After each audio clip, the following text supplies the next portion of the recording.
Olá, somos da CarbonFi, o podcast da Carbon Business School, a escola de negócios focada em originação de negócios. E hoje a gente vai fazer um mergulho profundo num assunto que, não tá nas capas dos jornais tradicionais, sabe? Geralmente essas coisas ficam bem escondidas nas entrelinhas, né? Exato, porque neste exato momento, do outro lado do mundo, bancos centrais asiáticos estão, silenciosamente queimando bilhões de dólares das reservas internacionais deles. Bilhões! É um volume assustador. Pois é. E, olha, não é por causa de uma crise bancária daquelas tradicionais que a gente conhece ou uma bolha imobiliária estourando. É porque eles estão presos num ciclo letal. Uma armadilha mesmo. Eles precisam literalmente drenar a riqueza nacional só para comprar carvão e, manter as fábricas funcionando. Então, a nossa missão hoje é destrinchar um dossiê crítico de risco e alocação de capital que expõe as entranhas dessa hemorragia financeira.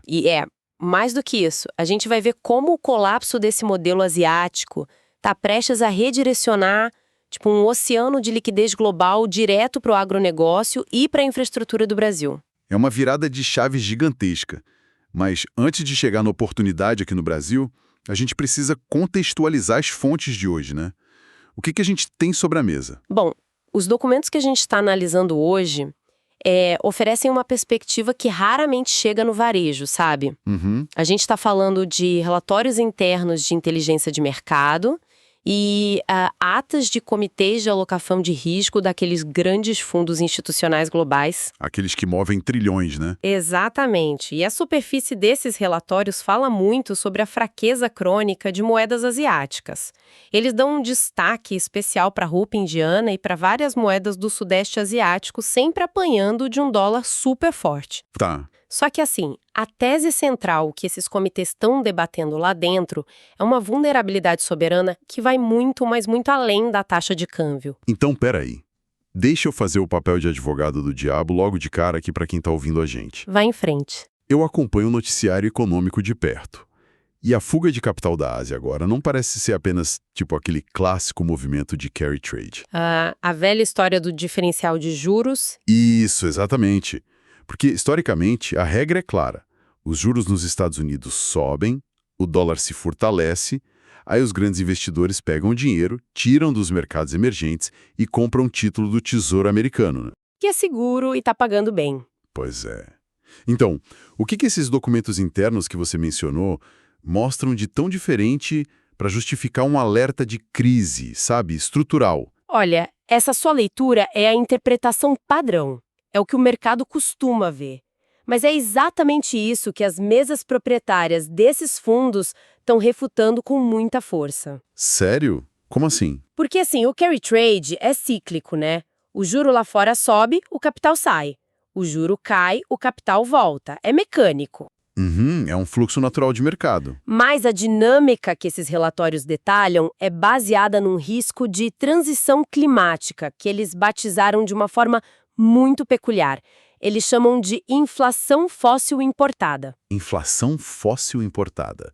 Nome forte, né? É muito forte. E a lógica é a seguinte: os governos asiáticos não estão intervindo no câmbio só para conter a inflação de bens de consumo, tipo comida no supermercado. Tá. A matriz industrial inteira dessas nações exige a queima contínua de carvão e petróleo. Eles não têm esses insumos internamente na escala que precisam. E, claro, tudo isso é precificado em quê? Em dólares. Exato, em dólares fortes. Então, quando a moeda local deles derrete frente ao dólar, o custo prático para simplesmente, acender a luz do país explode. Nossa. Vamos empacotar isso para nossa audiência, porque a imagem é muito clara. É uma armadilha mecânica. Sim, totalmente mecânica. É como tentar pagar a fatura de um cartão de crédito que está com juros altíssimos, pegando um empréstimo com um agiota. Nossa, ótima analogia. E pior, o agiota exige que parte da sua própria casa seja queimada todo mês para manter o aquecimento funcionando no inverno. É uma loucura. É uma espiral de destruição de riqueza. Mas aí eu te pergunto, o grande problema é que essas nações têm aqueles compromissos climáticos trilionários assumidos perante a comunidade global, né? As famosas NDCs. As contribuições nacionalmente determinadas, exato. Como que um país desses consegue financiar uma transição climática trilionária, modernizar a rede elétrica, se todo o dinheiro do cofre, das reservas, está sendo usado só para subsidiar a energia suja de hoje? A resposta curta que os relatórios dão é bem seca. Não consegue. Caramba. Paralisia total. Paralisia completa na alocação de recursos. Pensa no seguinte, o capital que deveria ser direcionado para o que a gente chama de CAPEX verde... Que são os investimentos de capital, né? Isso, despesas de capital, investimento de longo prazo para construir parque eólico, parque solar, modernizar a linha de transmissão.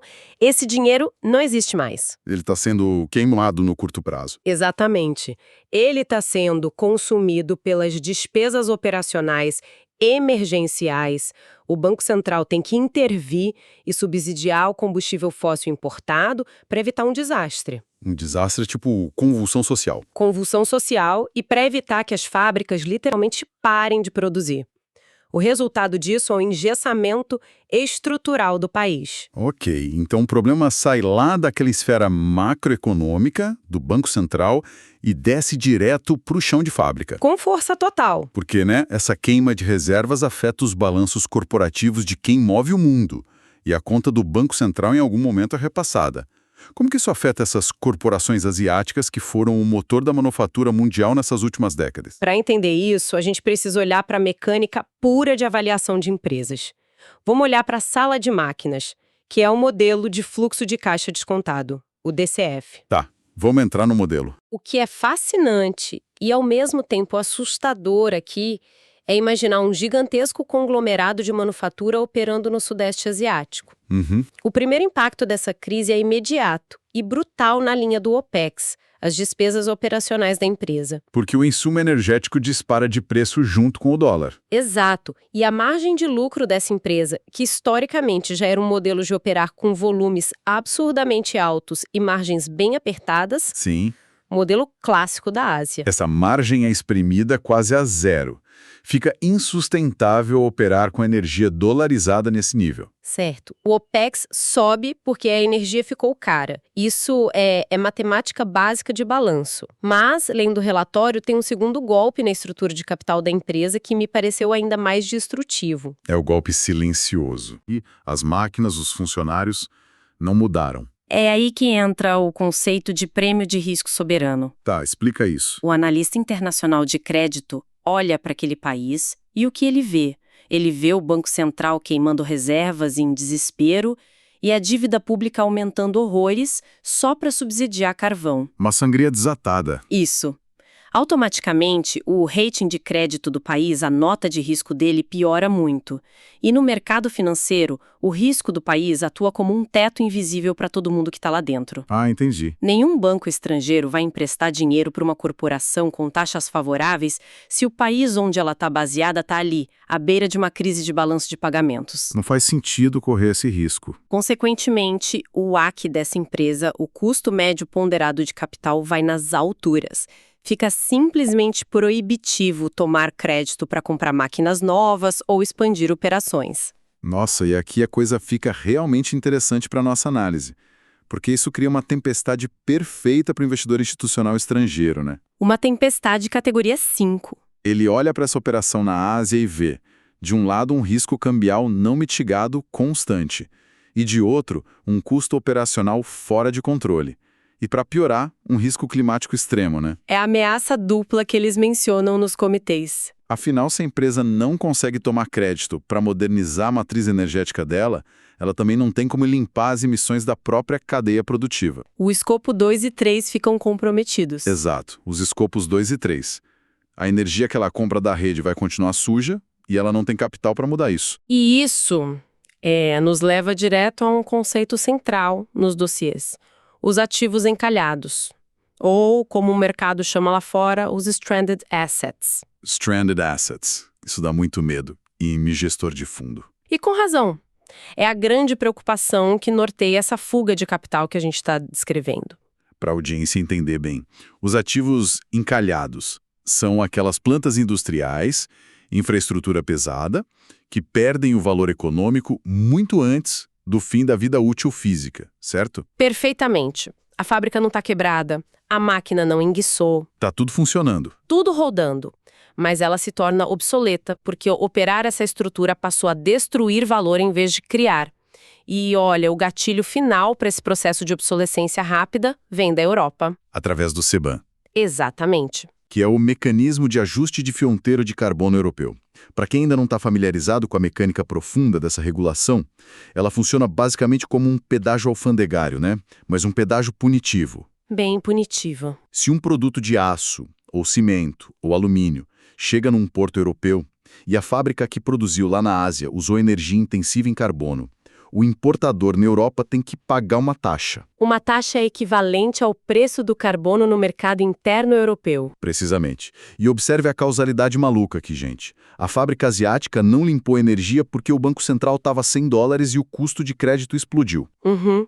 E aí, quando esse produto tenta entrar no mercado europeu para ser vendido, a tarifa do CBAM aniquila qualquer restinho de margem de lucro que a empresa ainda pudesse ter. É um nocaute.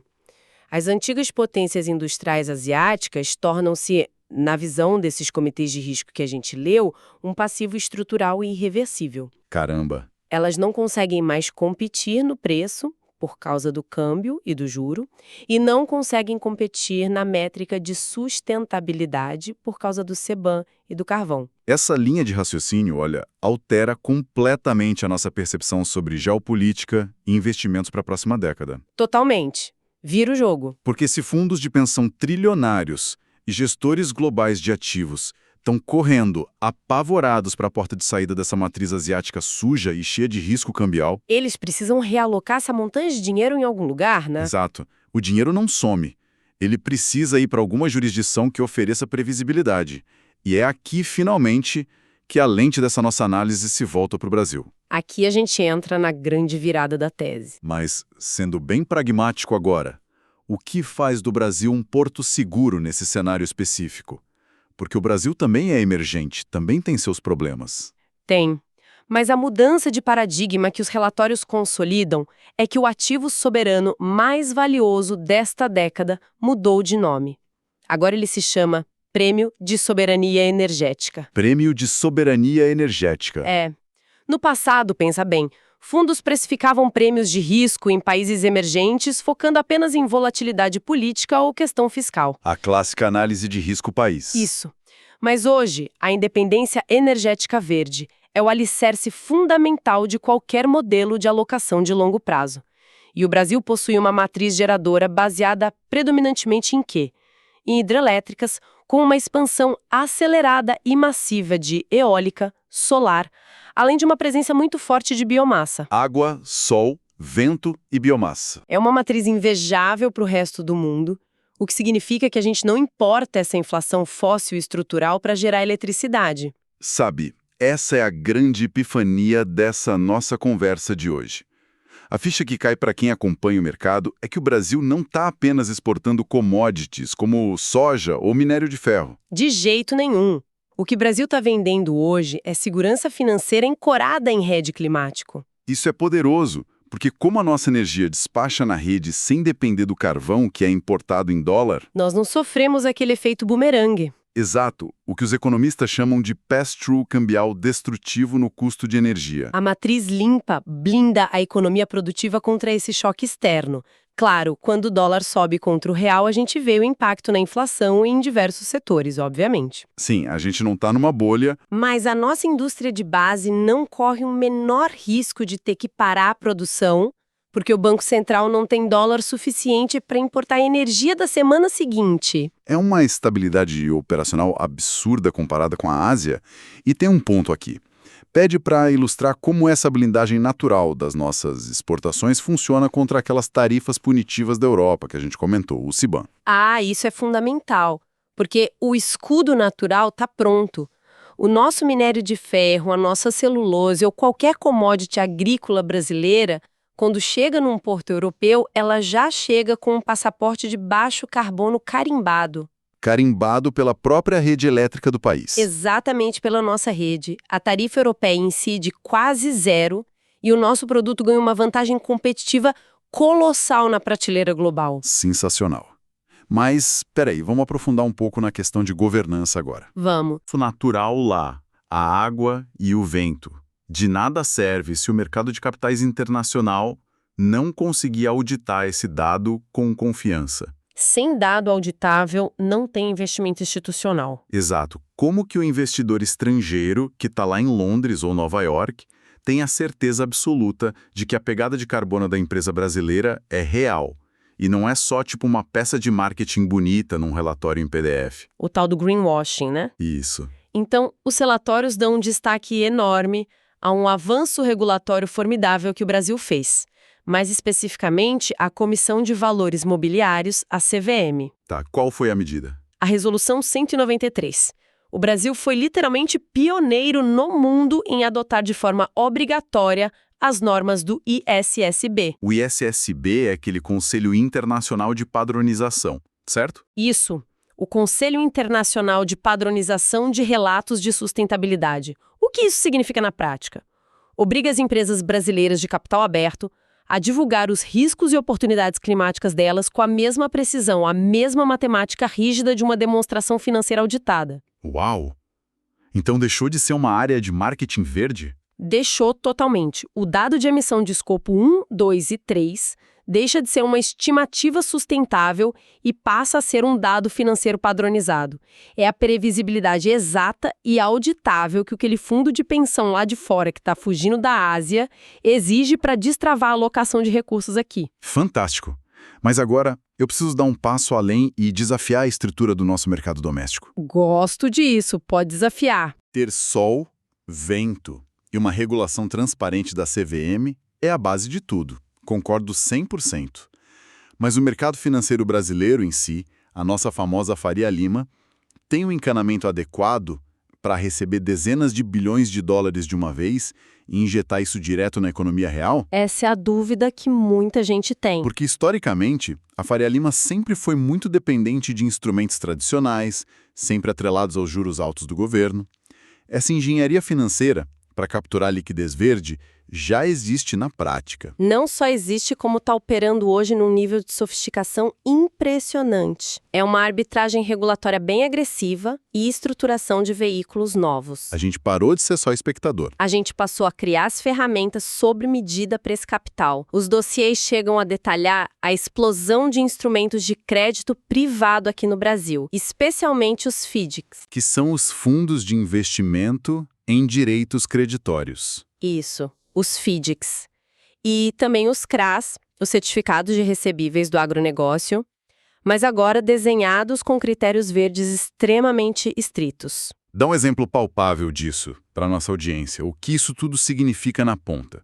Como um CRA verde funciona para capturar essa fuga de capital que estamos discutindo? Vamos imaginar o cenário real. Imagina uma grande empresa agrícola brasileira que quer fazer a transição para uma agricultura regenerativa em milhares de hectares. Certo. Ou então uma usina de etanol que decidiu investir pesadamente na captura de metano da operação. Essa empresa precisa de muito capital, então ela emite uma dívida, um recebível. Ela vai ao mercado. Aí um banco estruturador, lá na Faria Lima, pega essa dívida e empacota ela num CRA verde. Esse CRA tem gatilhos matemáticos e metas de descarbonização que são totalmente auditáveis, através daquela norma do ISSB que você citou. Exatamente. Aí, aquele fundo de pensão europeu, que acabou de tirar dinheiro do Sudeste Asiático, morrendo de medo do risco de carbono, olha para o Brasil e compra esse CRA com avidez. Porque é exatamente o que ele precisa. Ele entrega uma rentabilidade de mercado emergente que é alta, atrelada a uma mitigação de risco climático sólida. É o sonho de consumo de qualquer tesouraria hoje. Incrível. E aqui a gente chega a um dos conceitos mais importantes para essas tesourarias corporativas, o famoso greenium.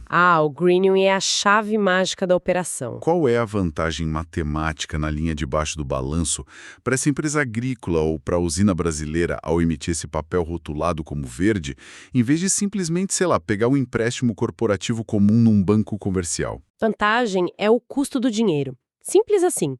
O greenium é um desconto, um prêmio, que reduz a taxa de juros que o investidor aceita receber em troca desse perfil sustentável do ativo. Entendi. O investidor topa ganhar um pouquinho menos de juros. Topa porque ele percebe que aquela operação, no Brasil, tem um risco sistêmico baixíssimo de se tornar um ativo encalhado por questões climáticas ou cambiais.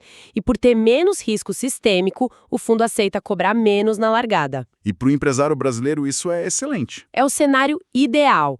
A empresa no Brasil capta recursos substancialmente mais baratos. Isso acelera o capex verde dela, sabe? Seja para eletrificar a frota de tratores, instalar painel solar, seja o que for. O que ela precisar para descarbonizar, ela financia com dinheiro barato. E o ciclo financeiro vai ainda além, sabia? Como assim? Tem mais? Tem mais. Porque ao descarbonizar a operação usando esse capital barato, a empresa automaticamente reduz as próprias emissões. Ela certifica isso e pode originar créditos de carbono de altíssima integridade. Ah, claro. Ela gera um ativo ambiental no próprio balanço. E o uso desses créditos mudou bastante recentemente, né? Mudou demais. No passado, a empresa ia lá, certificava e apenas vendia o crédito no mercado voluntário para fazer caixa rápido. Dinheiro extra. Isso. Mas hoje, as tesourarias brasileiras mais sofisticadas não fazem isso. Elas estão usando esses créditos gerados internamente como operação de hedge climático. Proteção mesmo. Eles seguram no balanço. Seguram.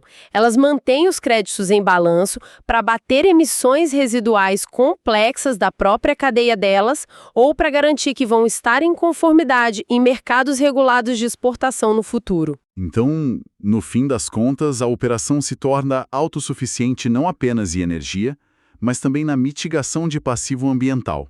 O Brasil vira um grande hedge natural do planeta. Exatamente essa é a visão. Bom, compreendendo toda essa fuga de capitais da Ásia e os instrumentos financeiros prontos aqui no Brasil para recebê-los, o dossiê que a gente está analisando faz uma projeção bem clara, né? Muito clara, focada no curto e médio prazo. Considerando um horizonte, digamos, de 12 a 36 meses, se esse oceano de capital todo encontrar os dutos dos FIDICs e dos CRAs brasileiros, o que muda concretamente na geografia da infraestrutura física global? O que isso atrai de concreto para o país? A modelagem interna projeta o início de uma migração industrial global em larga escala.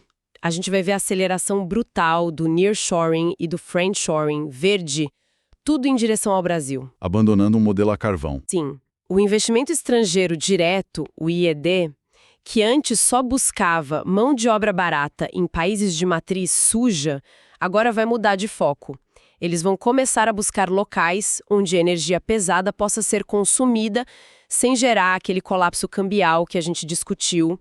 E é fascinante pensar nisso fora só daquela esfera agrícola tradicional, né? Porque se conectarmos isso com um cenário maior, quais setores de infraestrutura pesada devem liderar essa fila de migração para o nosso território nesses próximos 3 anos? A realidade tática é que os principais impulsionadores vão ser os complexos massivos de data centers para inteligência artificial e os polos de manufatura avançada. Data centers? É o grande gargalo hoje. Treinar esses modelos de IA consome uma quantidade colossal de eletricidade contínua, 24 horas por dia. Se uma gigante de tecnologia constrói um complexo de data centers num país que depende de carvão importado, fica insustentável. A variação do custo da energia ligada ao câmbio, destrói a previsibilidade da operação. A operação fica totalmente instável. Mas aqui no Brasil, essa mesma gigante de tecnologia pode negociar contratos de longo prazo em energia limpa. Ancorado no PPA? Isso, ela estabiliza o OPEX da operação dela usando a nossa matriz hidrelétrica e eólica. Isso blinda a empresa daquela oscilação maluca do barril de petróleo lá fora. A previsibilidade operacional vira 100%. O sol, os ventos, as nossas hidrelétricas, eles deixam de ser só tópicos de documentários bonitos sobre a natureza, né? E se tornam o lastro financeiro mais seguro que uma operação industrial pesada pode buscar hoje em mercados emergentes. É uma vantagem competitiva que poucos países têm. Com certeza. E olha, isso fundamenta a nossa provocação final de hoje. A gente quer deixar uma reflexão executiva mesmo, nível C-level, indispensável para quem desenha a estratégia corporativa e a alocação de recursos, ouvir e digerir depois que o episódio acabar. Uma reflexão pesada para levar para a reunião de diretoria. Isso, porque ao longo dessa nossa análise ficou muito evidente que o risco cambial e o risco de transição climática já não habitam planilhas separadas. Não são mais departamentos que não se conversam. Exato. Eles são a mesma coisa agora. Eles se retroalimentam numa espiral letal e matemática que, destrói margens de lucro de forma rápida e irreversível.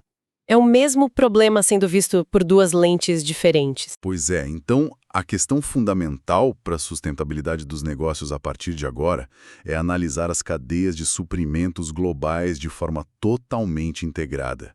As cadeias de suprimentos globais da sua empresa ainda dependem de energia opaca e importada. É a grande pergunta. E até que ponto o caixa das operações da sua corporação está silenciosamente exposto à intervenção desesperada de bancos centrais estrangeiros lutando para pagar fatura de combustível fóssil? Ao invés de estar ancorado, claro, na soberania energética local e limpa, né? Exatamente. As estratégias de alocação de capital da década estão preparadas para ancorar o crescimento nesse porto seguro que a nossa matriz oferece.